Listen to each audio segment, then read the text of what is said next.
Hello friends, Manjusha cooking and ব্লগে আমার Janmashtami special blog নিয়ে আমি চলে এসেছি বন্ধুরা। ব্লগটা দিতে একটু দেরি হয়ে গেল, আমার শরীরটা বিশেষ ভালো ছিল না, তাই আমি এটা এডিট করতে সময় পাইনি। তো যাই হোক, আশা করি আপনাদের ভালো লাগবে আমার জন্মাষ্টমী ব্লগ। তো চলুন শুরু করি।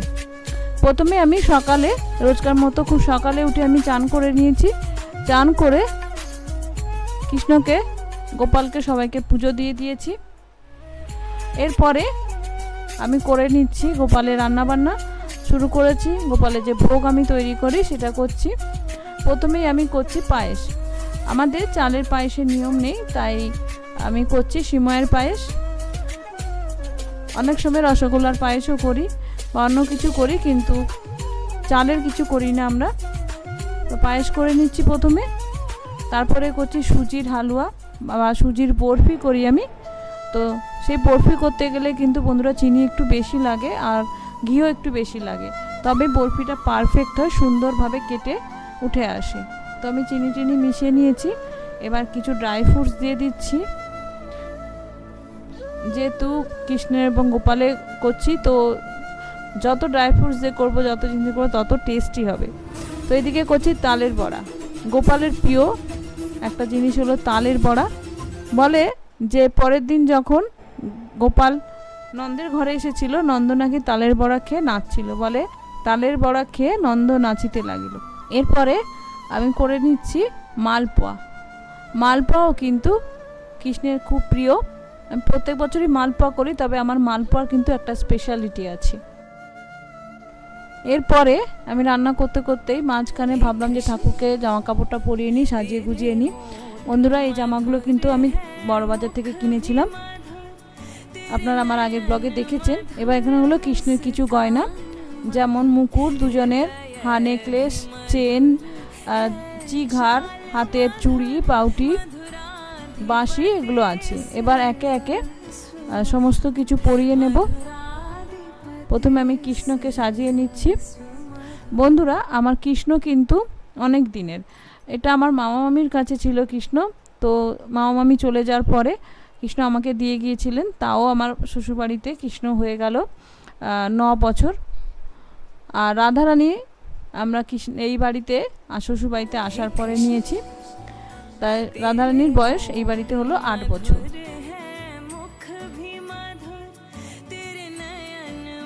রাধারানীকেও পরিয়ে নিয়েছি, কৃষ্ণকে সমস্ত কিছু পরিয়ে নিয়েছি। দেখুন, কৃষ্ণকে কিন্তু আমি খুব সিম্পল করে সাজিয়েছি। খুব হাবি জাবি গয়নাগাটি দিয়ে আমি খুব একটা পরাই না, তাহলে কৃষ্ণকেই দেখতে সুন্দর লাগবে।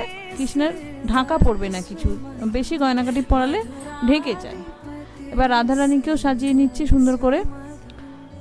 কৃষ্ণের সমস্ত সোনার গয়না থাকলেও রাধারানীর এখন আমি সমস্ত কিছু করে উঠতে পারিনি।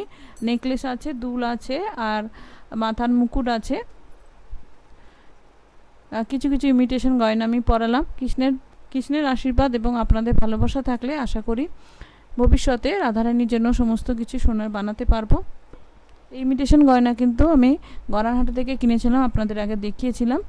তো সমস্ত কিছু পরানো হয়ে গেছে। কৃষ্ণকেও আমি একটা ময়ূর পালন পরিয়ে দিয়েছি উপরে, তারা দেখা যাচ্ছে না যদিও বা। এবার পরিয়ে দিচ্ছি বাঁশি। কৃষ্ণর সাজ কিন্তু বাঁশি ছাড়া সম্পূর্ণ হয় না, অসম্পূর্ণ থেকে যায়, তাই কৃষ্ণকে বাঁশিটাও পরিয়ে দিলাম। খুবই সুন্দর লাগছে বন্ধুরা। আপনাদের কেমন লাগলো অবশ্যই আমাকে জানাবেন।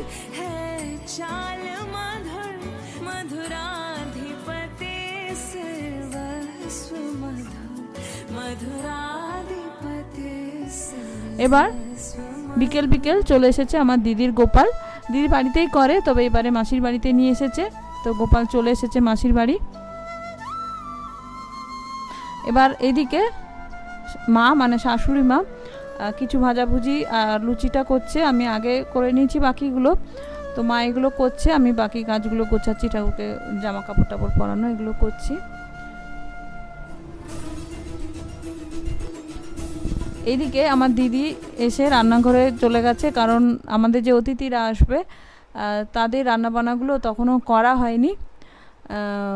তা দিদি বললো ঠিক আছে, আমি কিছুটা করে দিচ্ছি। তো দিদি বললো করে দিই আমি, তাহলে তো করছে। পনির, আলুর দম আর লুচি হয়েছিল আমাদের। এবার সন্ধেবেলা চলে এসেছে মায়ের গোপাল। আমরা যেহেতু এখন ফ্ল্যাটে জন্মাষ্টমী করি, তো মা বাড়ি থেকে গোপালকে নিয়ে এসেছে। বা গোপাল চলে আসার পরে আমি ভাবলাম গোপালদের এবার চানটা করিয়ে দিই। গোপালকে চান করিয়ে গোপালের জামা কাপড় আমি পরিয়ে দেব।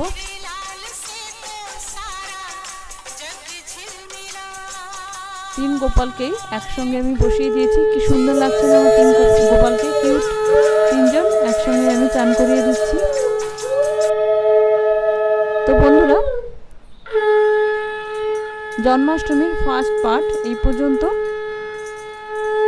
গোপালের চান করা পর্যন্ত আমি দেখালাম। পরে পুজো এবং অন্যান্য অংশ নিয়ে চলে আসবো খুব শীঘ্রই।